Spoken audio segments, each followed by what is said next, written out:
Get this 11 to 1 weekdays on the Triple M network. One of Australia's top specialists in attention deficit hyperactivity disorders I got that in high school. believes the links between doctors and drug companies could be contributing to overprescribing the drugs to treat the condition in children. So I've lost interest in this article already. Sorry, I was playing PlayStation. What did you say? Isn't that interesting, the idea that, the doctors are sort of in the pockets of the drug companies? Jeez. I don't know if that's true. We're not compromised, said one doctor as he tumbled down the water slide at Pfizer's exclusive Ritalin Island off the Gold Coast. I had that in high school. Did you? Yeah, my friend Dave, he went off and got ADD and came back and he said, look, I've got this certificate. I get half an hour extra in exams. Oh, great. I don't have to go to some things. I can leave class if I'm freaking out. He got the pills. Yeah. My friend Michael said, what happened in the test? So he went and got it and he got the extra half hour in the exam. And that's what got him into university, got him special consideration. Wow, And ADD. and I went and did the same thing. So I went and got myself some ADD in high school because my marks were good enough to get into uni. Right. And it got me in. Fantastic. It's amazing. Great. See, in the 70s... It's a beep test. It's easy to rig. All you got to do is wait for the beep, just hang out for a second, and then hit the button whenever you think an ADD kid would hit the button. These are great tips. We never had ADD in the 70s because there weren't enough things to be distracted by. Now you've got the internet and pornography and ice, mobile phones, We didn't have ice in my day. cargo pants and things in your pockets. Who knows what exams I could have got out of if we had ice in my day? We had Starsky and Hutch, the Pi 3-in-1 stereo, and that sort of Buzzy Bee thing that you would put, a wooden Buzzy Bee. And What's a Buzzy Bee? it didn't distract you. On What's a wheels. Buzzy It was a Bee? bee on wheels. The wings turned. Wasn't enough to register an ADD rating. We're running late. I think we abandoned what we were going to do. Okay. We've been distracted. We need some Ritalin in here. Should play a song on the Pi 3-in-1 stereo now. Oh, the Pi 3-in-1. Oh, yeah. What were the three? It was a turntable, Yes, a cassette player. and a radio in one thing, Ed. My goodness. What else could you need? What are we going to do? Someone had to sleep in the yard to fit it into the house. Oh, that was the iPod of its day. Was there an auxiliary function, even though you didn't have anything to plug into it? We only dreamed of an auxiliary function. One day they'll have one, we said. We won't know what it's for, but we'll have that. Plug the bee in. See what happens. Bee. You didn't have the Buzzy Bee? Dude, I'm- I had ADD, all right? I had a Super Nintendo. I loved every second. I understand you've got some important news, reinventions. Yeah, Richard I Marsden. love a good adventure. I especially love one from a 71-year-old retiree. What's he done? This is great, and he's invented a gravity eliminator. Oh, about time. It's an anti-gravity machine. And Where has he actually- done this? For the home? This is in Victoria, in regional Victoria, I believe. Yeah, He's invented one it. for Ross Noble's Oh, tour. man. This is great. Yes. Ross Noble needs to track this bloke down for his show. This is an amazing invention. It originally started life as a liquid pump. Then he added red skateboard wheels, gears, and odd-shaped plastic bits. And apparently, yeah, there we go. It makes gravity disappear. It's an anti-gravity machine. Yeah. And what's he written on the side of it? Gravity, like in old radiola-style writing. He didn't have an anti? That's true. Wasn't big enough. He's promoting the opposition right there. I think what happens is you put the gravity in that hole and it comes out anti or something. yeah. It's quite My elaborate. anti-gravity machine. Someone's written gravity on it. Those gravity kids. Curse you, gravity kids. I dare say that when you're 71 years of age and you're going commando in a pair of short shorts, a gravity eliminator could come in handy perhaps for the wife. What a disturbing image. Thank you. We've got to follow that play. He might be onto something. We're laughing at his invention, but No. if he can get gravity into that pipe and then down into the wheelbarrow underneath it, I reckon he might be onto something. It weighs 50 kilograms. Global warming sorted. Hey, is he working on a hover skateboard at all? He should Back be. to the future style? Because Have that's you- when I get on board. That's when I'm really, starting to like an invention. Stop all this global warming, carbon emissions. That'll sort itself out. Hoverboards for all. Everyone get on the hoverboard. How old is that bloke? 71 years of age. So he's not old enough really to have a secret to long life. Remember that woman the other day? A woman believed to be the world's oldest person has died at 128.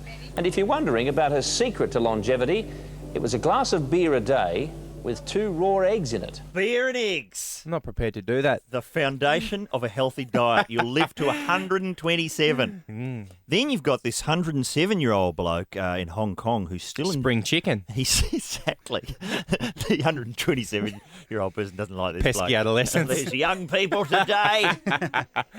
Still enjoys an occasional smoke, has attributed his longevity or longevity in some parts of the country to decades of sexual abstinence. I don't know why I've lived this long, he says, but I'm not getting any. No, maybe it has to do with the fact that I've lived a sexless life for many years, since I was 30. Wow. Mr. Chan was pictured looking sprightly at his own banquet. And now he wants to quit his abstinence. So now he's decided, I've got to 107. All right. I've been doing this for 77 years. Time to get back on the horse. Back on board. Online dating for you, sir. Speed dating. Speed dating at the Guinness Book of Record events. He's waited 77 years. Does he like older chicks? He's going to go off. That bloke is going to go He off. likes older women, so it's going to be tough. Losing contenders all the time.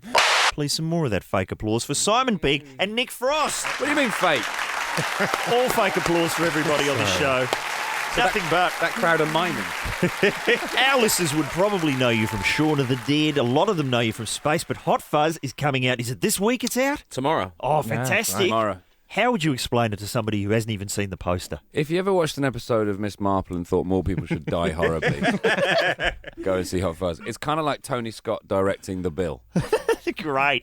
That's what we want. There's a scene in the movie where, Nick, your character opens up a pretty impressive DVD library in your house. Is that stuff from you guys' collection? How much did you have to watch? It was actually the combined. It was Edgar's and his brother's collection that because it's massive. And, it's huge.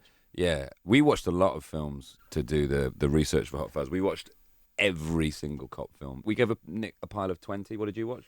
They gave me a pile of 20, and Bad Boys 2 was on the top. Oh, and yes. I watched that, and that was that. That was it. You were in. Research complete. Where do you go after there? You can't watch Turner and Hooch after watching Bad Boys 2, isn't it? Our favourite title for a cop movie is the Steven Seagal film Half Past Dead. Yeah. Is it that time already? And listen, our listeners have been emailing in to say there's a sequel in production, straight to video, news. sadly. 5 to Dead. 25 to... Half Past Dead 2. Just not I should trying. have called it 2:30 Dead. More to clock. You know, what conventions did you observe and go, we've got to squeeze that in somewhere? All of them. We genuinely watched as many films as possible just to reacquaint ourselves. We'd seen all of them before, but we wanted to reacquaint ourselves with the sort of language of action. And so there's a lot, obviously simple stuff like the gun that never has to be reloaded. And, Yes. but even to the point of there's the little cliches like whenever anybody speaks into a microphone at a public event in a film, it will always feed back just before they speak. That right. always it always goes hello. So we even did that one. We had Danny Boyle on yesterday, and I was too embarrassed to say to him, but he's done a space movie. Yeah, Sunshine. And I was driving in to see it, and I'm going, you know what they always have now in a space movie? There's always someone who gets around the ship on like rollerblades, Right. or a skateboard, Segway. or a bike, Yeah. and then usually can't hear someone creeping up behind them because they've got rap music on their headphones. Yeah. That goes back to The Thing, that the character of Knowles in The Thing, John Carpenter's The Thing. He was on actual roller skates because it was the 80s. He had a Walkman on, and that stopped him from hearing the giant creature sneaking up behind him. 12 minutes into Sunshine, someone zips up a metallic corridor on one of those razor bikes. There you go. Get off. You've got to get that in. It's a classic. You've got to do it. And we were talking to Danny Boyle about zombie movies, and he, did 28 Days Later, which kind of sped up the zombies. Yeah. And what I love is when you did Shaun of the Dead, you decided to adhere to the convention of the lumbering zombie. Absolutely. We met Danny in Sydney actually the other day. He's a lovely fella, but we did think that film should have been called 28 Coffees Later because those zombies, they just move way fast. I think it was good though because what Danny did was he sort of reinvented the genre a bit and he played with it and came up with something new. We specifically wanted to go back to Romero's kind of, canon and have it as if Dawn of the Dead was happening in the United States and this was what was happening in London as the epidemic took over the world. Nice. So it was very important that we stuck to his rules, I think the thing about the zombies as well, the slow zombies, is the fact that you can run as much as you like, but they are going to get you. They're like lava around a church. They don't tire. That's the thing. Great Great cardiovascular fitness, those don't, zombies. yeah. Never get tired. If you're in a room with a zombie, you can run around all day getting away. You can do the V's at it, sing at it. It won't, but eventually you will go to sleep and it will eat you. And that is it. But what's great about Shaun of the Dead and about Hot Fuzz is that you'll see descriptions of them and inevitably the word spoof will be used. Oh. Except we're not in Mel Brooks, Zucker Brothers country because these films seem to work as proper films. I think it's because we kind of, we sort of love those films. I think and Mel Brooks is an interesting case in point, actually, because you look at films like Young Frankenstein and Blazing Saddles and High Anxiety, and he loved Universal horror movies and he loved westerns and he loved Hitchcock. So those films are infused. They're less spoofy in a way, even though they're comedies. They're still like Young Frankenstein looks like a Universal horror film. Does. But yeah, we're not interested in taking the mickey. We know no one's ever going to cast us in a big action film, or we have to make it ourselves. And seeing as we're comedians, they have to be funny. So, yeah, I mean, if Shaun of the Dead is a spoof of anything, it's a spoof of romantic comedies. It's not a spoof of They zombie always films. play it very straight though as well. The comedy comes from the fact it's a tiny West Country village Yes. being shot to pieces. Oh, it's totally believable up until about like the 7th reel, maybe. Once the vicar produces a machine gun, when all bets are off. when the church takes off. That's when. Now, Simon, you say, you're not going to be cast, but you were in Mission Impossible 3, weren't you? Yeah, but what was I playing? Mr. Geeky English Computer Tech. They're coming through the North Quarter, Tom. I wasn't sprinting alongside Tom in Shanghai. I was guiding him on a mobile phone and a computer. Turn left, Ethan. But yeah, that was fun. It was fun to be in that, though. It was amazing scale. But it was the same. J.J. Abrams is very much. He's like Edgar. He's like a film fan who's become a filmmaker. He's. Can I do another one of those things? Go on then. You've got company, Ethan. And were you the guy who we love on 24? Doesn't matter what building they're heading for, someone can just bring up something called the schematics. Pull up the Exactly. schematic. Yeah. Every house in town. I was the Tony Tony Almeida.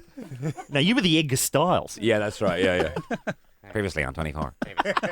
We like to do a thing that makes us laugh. It's like we imagine that it's Jack Bauer doing the voiceover. Do you know at the beginning when he Yes. says, This takes place between So we like to do a thing that we imagine they're in the voiceover booth, and Jack goes, previously on 24. Sorry, Jack. Could you do that again? Less camp. Okay, fine.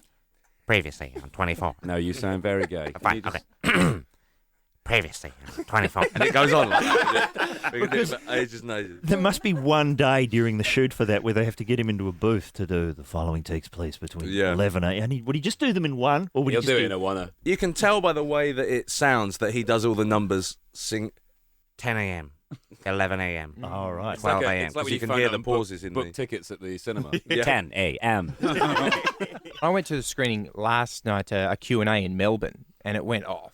The biggest response was from perhaps a fight between a younger man and an older lady. People love kicking a granny in the face. It's obviously not. It was almost standing ovation when that came. It's the one thing we can't do in society, and when you see it depicted in a film, you celebrate it. Can't It we? is massive. Have you ever been given like 10 cents or something or a dollar, and really what you really wanted was a substantial more amount of money? So what you wanted is you want to kick granny in the face, and you can't. kick. There were laws in place. Now, you guys, I notice, are wearing the black armbands for John Inman today. Yes, one of your absolutely. fellow. Well, you guys have done sitcoms. A compatriot of ours. Yeah, that's a shame. That it's obviously when anyone pops off, it's a shame. But obviously, we all know John Inman for Mr. Humphreys and Yes. the catchphrase "I'm free," That's right. we which he is now. We have a recording of his funeral here if you want to have a listen. That's cheap and unnecessary. That's what that is, Richard. It's when she says the words "going up" now, it seems so much more poignant in the theme music. Going up to heaven. Huge fans of you guys' sitcom Spaced, which was virtually shown by the ABC here in Australia. I heard they balls that right up. Yeah, they showed the second series at midnight. That was What's good. wrong with you, ABC? Don't you know new how time. to? They had lots of birds of a feather to get through in prime time. Yeah. The quality It's a stuff. big one. But, one of the great conventions that we do here in Australia from time to time is we get the cast of a British sitcom, we bring them down, and we get the name of their show, and we add the words Down Under to it. Hey, presto, local show. What about Space Down Under? Space Down Under, it could work. So we did Are You Being Served Down Under? John Inman, no one else from the original, local actors. Really? Yeah.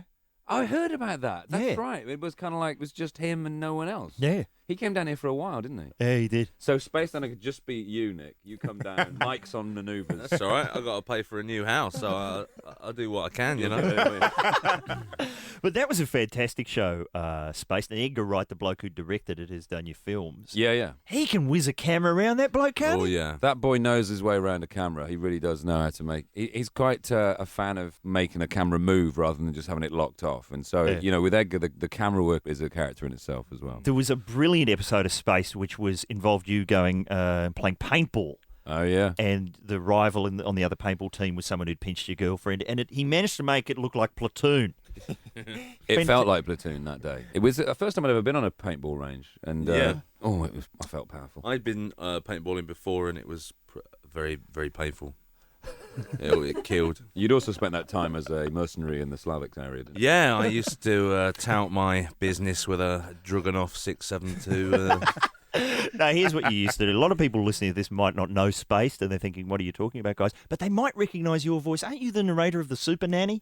Yeah, I am. How did that happen? Because I used to be married to Joe, and Of course. It's a favour. so, you know, they did this series and they needed a voice, and who better? Nick spent a lot of time on the naughty step. Yeah, that's why we divorced. And Simon, people who haven't seen Space would possibly know you from Big Train, which was shown here. Did they show that here as well? That was a great. That got Fantastic, shown. This- Great series. That was a fun show to do. That was kind of the first thing I did, really, and yeah, it was great to because there were lots of different sketches in that, and we got to dress up a lot, and it's a very funny show. And also, you know, the kind of it was the beginning of all that playing it straight kind of stuff. Yeah, that sort yeah, of it culminated was. in the Nice. office, and I Less think is more. the probably the Big Train, one of the most shows to be ripped off by makers of adverts. oh man, it never fails to infuriate me because advertisers are such. I censored myself there. You know, get an idea of your own. Do you know what I mean? They say, "Oh no, it's a tribute." No, it's not. It's you're ripping us off. Like the year after Napoleon Dynamite came out, Yeah. anyone that I knew that was an actor that went for a commercial. Yeah. The first thing the person in the white shoes and the spiky hair would say is like, "It's kind of like a Napoleon Dynamite thing." Yeah. You know, you're like, Oh, yeah, come God. on, guys. Get lost. And one of the greatest shootouts I've ever seen on film was a sketch in Big Train. I think you were one of the Bee Gees. Bee Gees versus Chaka Khan. That's the one. It was a historical recreation of an event that took place at the Sunrise Studios when Chaka was sent out to take down the Bee Gees. They were out of hand. That's how they all passed on. Guys, you know someone who's a regular on this program, Greg Fleet. Well, old actually, friend. I understand you guys are in a film with Greg Fleet called Dinner for Two. I think it featured perhaps the greatest visual joke ever, with Greg trying to put an LP into a CD player. I just got a video camera. Greg was living with us in London, and I just bought a video camera, and we decided to make a film called Dinner for Two, which was all about. I directed it. I wasn't in it. Nick went round for dinner with Greg and his missus, and they had a really bad improvised conversation. And then Nick left, and then they woke up, and Nick was back in the room, and then the phone rang, and it was the police saying that Nick had died in a car crash. Oh, my God, that's chilling, isn't it? I hadn't got it until then.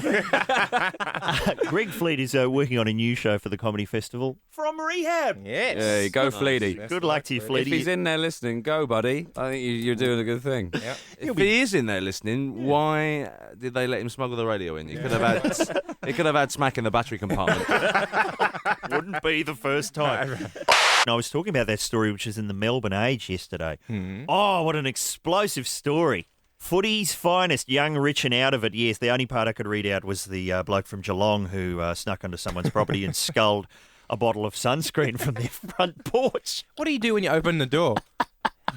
You're such and such from Geelong. What are you doing with my sunscreen? Why have you got a sunscreen moustache?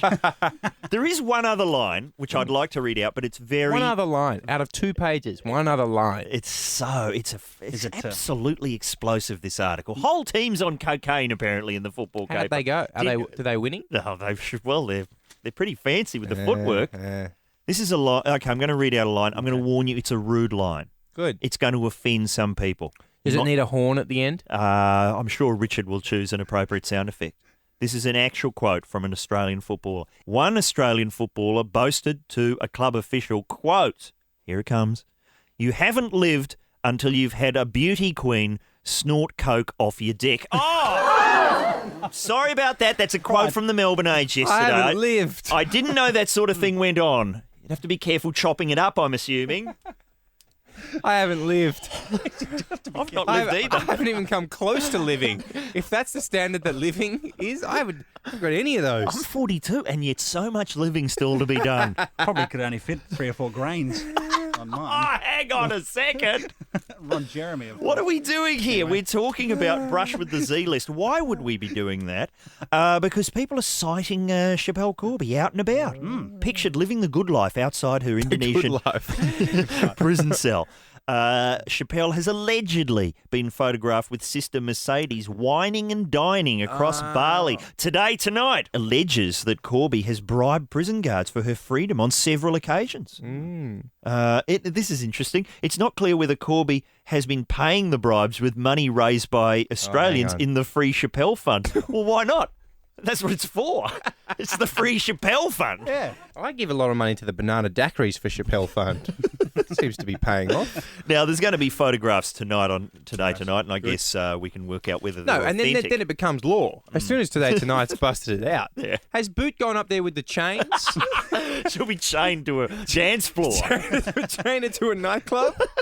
To express the metaphor of her freedom, she'll be strapped with some Birdman Rally style wings. That's right. Why not? I'm still stuck on those grains, Richard. But Yeah, I know, Rich. So what are we doing? We're using this as a trigger for who have you seen out and about? Right. Z-list. Z-list. Brush with the Z-list. We're not impressed, as they would be on most programs, by big names. We go down the other end of the pool. My favourite Z-list encounter, and I've told this one many times before, many years ago, early 90s, possibly late 80s, I was at Triple M, the old building, in reception, standing behind reception with the receptionist, talking, and suddenly we just heard a voice, and the voice said this, "You are a very beautiful woman." And we looked around and there was nobody there. It was like a ghost. "You are a very beautiful woman." And then we've looked over the reception, and looking up at us, Hervé Villechaize. Tattoo from Fantasy Island. Was in for a station promotion. Guest DJ at a local disco. Wow. Spotted the receptionist looking up. "You are a very beautiful woman." Lovely ankles. He was way ahead of the upskirting thing. It was a one-man upskirting operation. Made a Okay, career out of it. top that one for Z-List. Where are you going, Kevin? Ready? Well, I was at the gym the other day, and I looked across and I thought, Jesus, Galen's here. Right? Galen! No, wait. It gets better than that. You know, from the side, particularly equine-looking face, you know, kind of ratty blonde hair. All of the hallmarks are there. A friend with frosted tips and a big tattoo that said kind of nothing. I thought, yeah, we're in Galen country here. Anyway, obviously I wasn't alone in this thing. And so he's sort of going along doing his thing. Someone comes up to him when I was standing near them and says, "Hey, you Galen, mate?" Yeah. And he says, proudly, "Nah, I'm not. But I actually get that all the time. It's been great." Oh, so your Z-List sighting is somebody who gets mistaken for Galen. Yeah. Oh, I can't top that one, Mr. Marsden. Do it. Okay, Larry Emder. Oh. Simple as that. Yes, but the thing is, I actually got into a lift, and I'm a massive fan of Larry Emder. I actually met him once during an interview, but then I got the into a golf lift club? with him on Logie's night. I was actually in the function centre that it is held in, and I got in, and Larry Emder was there. It was fantastic. I asked him which floor it was, and he told me, the 3rd floor. I had to resist temptation not to say higher, lower. It was one of those things. You didn't do it? Good. No, I didn't, because I just thought he's going to get this all the time. So, You know what I mean? not But from you. Sharing a lift with Larry Emder. It's pretty good. It doesn't get much better than that. Well, I don't think that tops someone who's mistaken for Galen. but Happily isn't- mistaken for Galen. Isn't actually Galen. I reckon our listeners can go way better than Absolutely. Hello, Grant. How are you? G'day guys, how are you? Excellent, sir. Your brush. Oh mate, I was on a plane coming back from Melbourne to Sydney, and it was absolutely packed trying to board on, and sitting in business class with his wife was Ian Turpie. this. Ian Turpie. Turpy. I couldn't help myself. It was just packed. I was standing there staring at him. I said, "The price is right, Ian." And he just went bright red, and he wanted to say something, but his wife just held him. He was devastated. He was devastated. He would have loved that. What's his And problem? Did he take the opportunity to try and sell you some of his stiffy spray? No, but I think he'd taken some himself that day. Oh, really? Oh, Richard. Oh, no, we just had a spray. Richard just loves the stuff. Well, Ian Turpie on a plane. Oh, this is perfect. Can we go lower than that? Hopefully. What happened with you, Sid? Oh, mate, I was up at Foster and I just dropped in for a few beers there, Yeah. And having a couple of beers, and in walks this bloke, and he's not the sort of best looking bloke in the world, mate. And he's rocked up in the bar, and how you going, mate? How you going? Right. He's Ian Turpey, mate. We got smashed. Leave it alone, Richard. Ian Turpey on the turfs, mate. He was hammered. Well, I could do a good job, but he done better than me. Yeah, thank you, Sid. yeah, that's great. I mean, I'm not Bird. sure if we can say that he was hammered, but he could just be suffering the side effects from the spray. Maybe, but thank you for your call. Thank you, everyone that called in. A hammer in the downstairs department. We still don't have a sponsor on this program. Now, it's funny for about a week. It's slightly humorous for a few weeks. That's right. But when I'm trawling my MySpace every day, trying to find people with quirks to be our sponsor, this is a national program, Yeah. Tone. Things aren't looking good. Maybe we've got to start slagging off our potential sponsors. Maybe we're trying to attract them the wrong way. Listen to this. Radio host John Laws has been hauled in by his management after telling listeners he hated one of the show's sponsors immediately after one of their ads went to air. The veteran morning show host played an advertisement for a Villawood-based carpet, timber and blind retailer and then followed the spot with, "I hate those people." It was on Media Watch last night. What's it? Amazing. How did they respond? Well, he then described the bloke in the ad for the company as that fat little man. Thanks to those fat little men. Maybe they've got to up their game. Yeah. You know, maybe he's right. Maybe they've had it too good for too long. Maybe he's let himself go. Maybe he was a deliciously svelte individual. And John's trying to give him a push in the right direction. The people at Villawood are scum, pure and simple. Scum, utter scum. Take them out the back and hang them. Judge Roy Bean would know what to do with the people from Villawood. Maybe we've got to go down that path. That's great. Who are we trying to get as a sponsor for this program? Blockbuster video. Video Easy, Blockbuster, Civic Video, anything like that Yeah. would do fine. I hate them. Those video shops, they're scum. I hate them. I hate them. Overnight scum only. Okay, no, we love the video shops. Surely one Fat of them. little men. Is it because there's a sense that video shops are kind of on the way out? Yeah, well, We could reverse that trend. Yeah. We could get people back down there. Like I say, it's the art gallery in your local shopping strip. it is. That's my theory. I borrowed Short Bus the other day. Yeah. Okay, here we And go. to quote a lot of people on your MySpace page, You loved it? WTF. Because you should have seen the look that I got from the guy behind the counter when I borrowed it. It was kind of a knowing arch of the eyebrow. Yeah. That, And a phone number? I was in for a fun evening. What was your favourite scene? Oh, so much. I mean, the opening 17 minutes sort of Yep. pre-opening titles What happened? montage is something special. For those who haven't seen it, Rich, what happened? I'm not going to explain absolutely everything. No. But can I hazard a guess as to say that it's not simulated? It's all Oh, it's actual. real. It happened. Right. Well, and what's you the- watched it. Yeah, it's a bit fruity. There's a big sing-along at the end. Yeah. There's a lot of people talking with their mouth full. I don't know how they have you the like- ability to sing for most of it. How did you like the orgy scenes, Rich? Yeah, they were top stuff. They're Yeah. more kind of orgy cutaways. There's quite a normal conversation going on. Yeah. Bang, cut to some really kind of sweet action. Right. Oh, sorry, what were we saying? I think we were saying how we don't have a sponsor, and yeah. I think this is possibly the reason why, because up to 25% of the show every day is spent discussing a particular R-rated film in detail. Certainly got some elaborate use out of those balls that you sit on. Yeah, I in notice that you're movie. taking up yoga now, Richard. Yeah. I can't imagine why. Hard to do 2 takes of a lot of those shots. Has to be at a time in between them. We need some more commercial gear. What about sports? See, that's the Achilles heel of this program. Maybe that's why the sponsors are Sizzle jumping it on up. board. I've got a sports report. Oh, yes. What do you got for us, Camp Ben? Yeah, g'day, how are you, fellas? Not touching that one. Nah, yeah, leave it out, would you, fella? You know, how many premierships did you play in? Steady, mate. Steady. Keep it clean. This lady's present. Oh, what are you? Is that the sports report? I think it is. Come on, surely you've got something. Yep, the back of the swimming, because the swimming's not getting enough press. That's what the problem I'm having with it is. It's only really. been on the front page for 7 weeks running. So listen to this. Susie O'Neill, they've named the pool after her. Courtney Love, listen to this in the New Weekly, claims she found, quote, white powder in the toilets at Paris Hilton's recent birthday celebrations. Oh, well, Courtney Love's taking the moral high ground. That's interesting, isn't it? Oh, no, there's drugs here, said an outraged love hanging from the ceiling by her underpants while graphically servicing a football team. What is going on with the war in Iraq? Oh, Have we won yet? what happened to that surge? Remember there was going to be a surge? Yeah, how'd that go? Well, the headline today is US readies for failure in Iraq. Oh. US military planners have begun plotting a fallback strategy. It's going to be the most gung-ho failure in military history, I'm guessing. Good. But what it's like when you go to someone's house and you accidentally smash a sculpture and they haven't noticed and you've got to sneak out, but you've got to sort of put it back together before you leave. Yeah. If I just prop this bit up against that bit, I reckon I can get to the door before it all falls over. That's pretty much what's going on in Iraq. And the little bits that you can't find a place for, just put them under the couch. Just stack No it one will all up, notice. and as long as it's still there by the time we get to the border, and once we've gone, it's up to them. No, we didn't do it. They can sort it I out didn't do it. themselves. Meanwhile, George Bush is on his Feel the Love tour of South America. And aren't they loving him? Isn't that going great?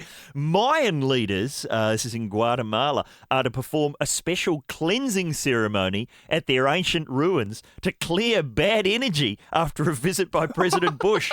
We will be burning incense, placing flowers and water in the area where Mr. Bush has walked to clean out the bad energy. You know you've done a great tour when they're doing that. When they're basically wafting the door of the Mayan ruins going, oh, I'd give that 10 minutes. George Bush has been through. Oh, Pino clean, something. Yesterday, that Stella McCartney business. Well, I'm wearing the Julian Lennon range at the moment, and I've got to say that really comfortable and functional. Ed, looks fantastic, don't you think? Hessian, man. Yeah, thank you. Hessian ponchos and side parts all round. Loving it. The footage, did you see the footage of the women just Not charging? enough scuffling. You know who I saw? Chappelle Corby was in the Really? footage. You could actually, so I don't know what she was doing there. My wife went down and got into a scrum, and there was just a massive queue of women round the block. So, but my wife has spotted a whole bunch of larger women forming a kind of a phalanx, a kind of a, when the Roman army would get all their shields Yeah, together. like in the turtle. Yeah, like a scrum. Yeah. The And one she's- that Obelix would just run straight through. She's got into their wake and she's got past the queue and somehow got in. And then it was just chaos. It was just basically the movie Platoon once you were inside. No possibility of trying anything on. It's No, just no. grab whatever you can, whatever size, and get out. And so she's gone home, tried something on and hasn't fit. So she's gone back. Everything's gone. But the vultures are circling, waiting for the returns. Return vulture. And she was swooped on by return vultures who just tore the whole thing apart. It was 5 women fighting over one pair of pants. The scavenger hunt is on. Hard Rubbish Day is on. Oh, yeah. is That's a bargain hunt. Is it what? Now, this is an excellent article written by Ian Rule. This is in Melbourne, I think. In one of the Melbourne papers. Because essentially what's happened is that they put a whole bunch of stuff on the road to see what will go first. Yeah. Questionable electrical appliances went first, which is always good to know. A stroller was the last one there. But the thing that kind of grabbed my attention is that he's got almost a 24-hour timeline here. Right. That means that his job for yesterday was to just sit in a car and watch a pile of rubbish to see who was going to take what. His job was inventing news. Yeah. When you think about it. And Jess, who wrote in before saying that there was a postie going through her hard rubbish, That's right. he's back and he's taken a CD rack. He's come back really? out of the postie gear and taken a CD rack. Oh, he's come back in civics. Yeah. For a second dip. Yes. Oh, my God. And I could just remember Hard Rubbish Day for me was tough when I was growing up because my mum could smell hard rubbish. My mother could hear someone moving a broken couch out of their living room 6 suburbs away. And we'd be off. My mother and I would be off in somebody's ute that she'd borrowed. And honestly, she'd pick me up from the video store where I worked. Mind you, I worked both days on the weekend. I had so many friends. And then we drive out to literally the middle of nowhere, and I would have to spend whole afternoons talking to my mother about, is it more broken if one of the legs of a table is gone or if the recliny bit on a chair doesn't work? Which would be better for us to pick up, take home, and for me to spend the next 6 months having to try and fix? Okay, it's not Cavalier family values today. What about Richard Marsden pushing buttons with a Pavement T-shirt on today? Yeah, of The course. Pavement fans, and Brian Nankervis is here. I think obviously Richard Marsden wore that T-shirt knowing that a rock snob was coming in. Yeah. But could I just say, Richard, that I did happen to hear that quiz the other day and I was very, very taken by your knowledge. Oh, well, thank you, Brian. I was a little bit disturbed at the depth of your rock knowledge. Yeah. And I have talked to Tony and Ed at various times about your background and just the grappling that you're having with your personal life. Yeah. And I think perhaps it is due to just, focusing on rock and roll. Doesn't get out enough. I thought perhaps I would prepare some general knowledge questions for you. Stuff from the real world. Stuff from the real world, and we could just see how smart Richard Marsden really is. Great. Yeah, Here's let's a do it. segment. And what level of counselling he needs to investigate. Richard, Yes. question number 1. What man has the most monuments erected to him? And I use that word advisedly. I'm gonna Erect, not say- monument. Is it not a royal figure? Not a royal figure. Winston Churchill? That is incorrect. I'll throw it open to the group. I'd like to think that from now on it will be John Inman. No. Almost. And not political? Not political. I will tell you not political, and I will say it's religious. Eddie Maguire. Jesus. Very close. No. That's 8 suggestions, all of them wrong. Pope John Paul II. You David ridiculous Koresh. now. Stupid. Stop it now. Okay. Buddha. Oh, that bloke. Yeah. of course. Question 2, going to Richard first, of course. Richard, when Neil Armstrong and Buzz Aldrin walked on the moon, one crew member stayed in the mothership. Oh, I know this. Peter Luck. He was always the fill-in. No. Richard, Michael Collins? that is absolutely correct. He only knows it because it's the name of a film. No, it is. That's the only reason you know that. You were going to say Liam He Neeson. had some IRA involvement. And 2B, of course, goes to Edward. Neil Armstrong and Buzz may well have been the first to walk on the moon. Who was the first man to wet his pants on the moon? Someone from Jackass? Johnny Knoxville? It was one of those two. I'm going to go Buzz. He's got that look about him. He's got that smell about him. Everywhere he walks, urinal Correct, cakes. that's correct. Wow. Richard, back to you. What Okay. tennis star won 129 of 130 matches during one stretch in the 1990s? I think I know this. Excuse me, Well, I mean- Eduardo. This'll be good. I know you're excited. I know you're tall, and you've got. As with very, all tennis, the very mind fetching immediately goes to shorts. Wayne Arthurs, but I'm trying to think. I'd jump the fence if I were you. Well, she did a number of times, Right. but stay on that side. Martina Navratilova? That is correct. Oh, I was going to say Russell Gilbert with the giant tennis racket at the done. charity games. Stan and Stolly? Richard, Oh, who wrote the following sentence? I will not yell, she's dead, during roll call. she's dead during roll call. He also wrote these Can I sentences. please do I this? did not see Elvis Presley. Bart Simpson, I right? will not fake rabies, and goldfish do not bounce. It's not Dorothy Parker, is it? It's Bart Simpson, Rich. He said the answer, and you still didn't get it. said Dorothy Parker. Well, you're back in nerd country there, though. Two bro. to that's come. good. That's good. Which letter is the middle letter on the middle row of letters on a computer keyboard? Semi-nerdish. You know, I've got about 17 keyboards in front of me. Can I go for It's the middle letter. Richard, stop. You've Okay. got a keyboard there. You've got a keyboard there. I have no idea.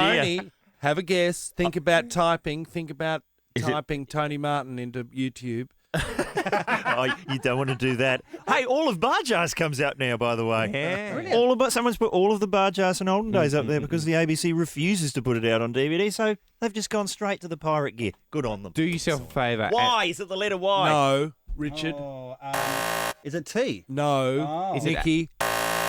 No, stupid. Is it Not A- that you're stupid. We'll just go through the whole Is alphabet. it H? Yeah, you're all. G. Oh, gee, of course. That was my 7th suggestion. Yeah. Final question, and this goes to Richard. How was the great lover and adventurer Casanova earning his living when he died? A, doctor, B, librarian, C, clergyman, or D, postman? I'm going to say postman. You'd be wrong. Oh, everyone wrong. He got everyone wrong. He was a librarian. A librarian, but a really hot librarian. Man. I A saw librarian on the job, clearly. guy. I wonder how Alan Bro would have gone with those. tough. I mean, they're Good very question. specific. Well, thanks for bringing back some reality to the Great program, job. Brian. Look, I just think you guys need to just elevate a little bit. Yeah, that's true. We need to widen our That's so range of true. interests. I need to widen my knowledge of historical librarians. That is very true. Get this, it's blown out to 2 hours, 11 to 1 weekdays on the Triple M network.